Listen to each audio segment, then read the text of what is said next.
Hi there, I'm Missy Information.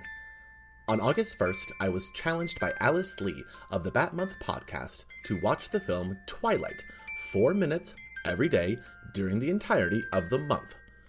I decided to do it, because who am I to say no to someone on the internet? And thus began Twaugust. I've got a fever, and the only prescription is more Twaugust. I've spent approximately the last 24 hours in bed, much like the song Disco Inferno. I felt my body was going to burn this mother down. But here we are, and I have finally ventured forth from my bed upstairs down to my computer here to bring you, yes, to bring you this next episode. I'm risking my own health and sanity to be down here. Actually, I'd be risking my health and sanity if I stayed in that bed any longer. Oh my god, I finally needed to just, get out of there. Whew. Still feeling a little clammy. I did briefly worry if I had caught Team Edward fever, because I really just felt like, wow, all this came on the moment that I started doing Twaugust.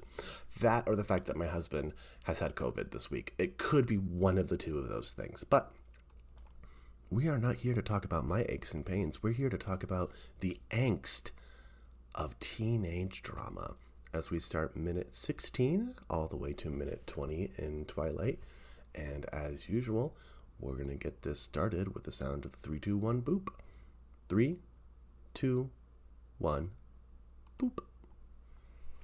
We are mid-conversation between Bella and her dad.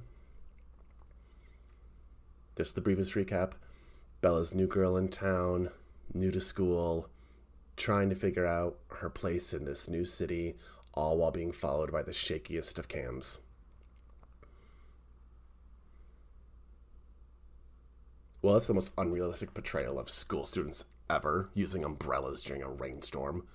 Kids don't use umbrellas. Oh, he was gonna ask her out on a date, but he got interrupted, because then she started looking over at Edward.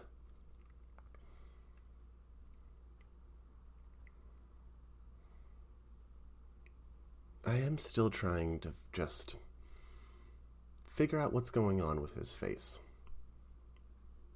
That sounds weird. I'm more of, it's trying to figure out what part of his face he's going to grow into, knowing of how I see him now. It's that sort of thing, not like, oh, what's going on with his face? Oh, we're going to be experimenting with mitosis, the powerhouse of the soul.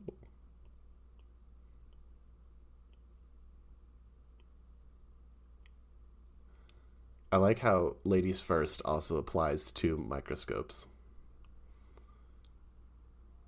You were gone. I was out of town for a couple of days. Why does she care that he was gone? Was he supposed to meet her for something? Or is it just the fact that she's just can't have a day without him? 2 minutes in.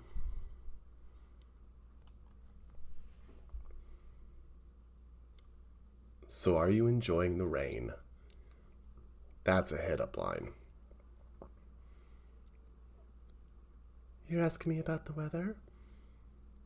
I guess I am. Oh wow, this is the real penetrating dialogue that I could see that would appeal to any person wanting romance. Good weather talk.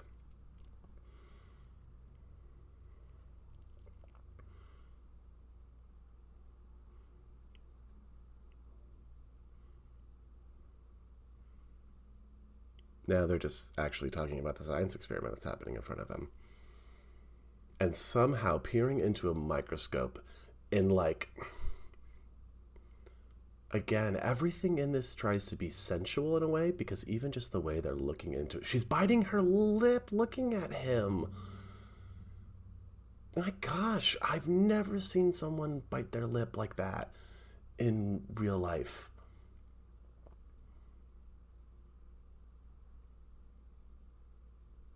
I can't believe we're got like 40 seconds left.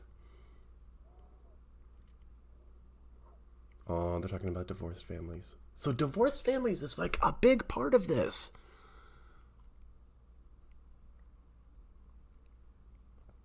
Oh, here we go to his eyes. His amber eyes? Light brown? Amber? God, even more. If any person showed this much overt physical discomfort with their own attraction toward me as Bella displays toward Edward, I would worry something is wrong with them. And there we are, minute 20.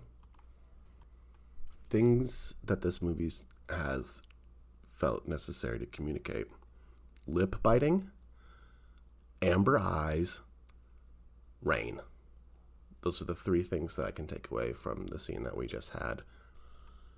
I think I'm going to look forward to the next 4 minutes more than just this 4, because this 4-minute chunk was really about establishing the awkwardness between them, but you didn't need to really establish the awkwardness between them because you introduced that concept when they were high schoolers. That in of itself is basically all the awkwardness that you needed to communicate to me. Like, oh yeah, nope, I get it. That's where we're going to be living in, this weird world of teenage hormones and not understanding. Divorced parents, one of them's a supernatural creature, these things, they just tend to happen when you're in high school. No revelations about the security guard that was killed previously. And Edward was missing, so possible revelation? Was he in on it? Oh, I'm going to guess not. I'm assuming that you wouldn't make your lead love interest an implicit murderer this early on in the series, at least. Wait until battle lines have been drawn, and then let's go ahead and do all the grisly murderings that we want. That is all for now. I am going to go lay back down in my bed for a little bit longer because I can feel the energy just fading from me even as I record here. And again, I'm not going to put that on the fact that I just had to watch that 4 minutes of teenage awkwardness. I'm going to say it's the fever. Maybe I'll have to do a controlled experiment later on this week and watch this 4-minute chunk again and see if we can replicate the results. But I'm going to go lay down and get myself rested for the next 4-minute chunk that we're going to be having here on Twaugust. Take care, everybody.